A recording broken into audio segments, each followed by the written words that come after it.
The Honle UV America Inc.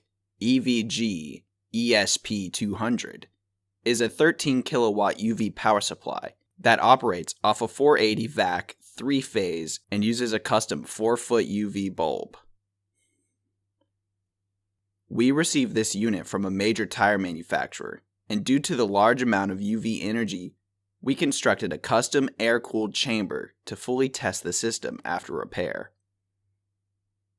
This unit came in dead, and after we did a full rebuild on the input stage, we were able to safely fire the output to turn on the 13,000 watt UV bulb as shown in the video.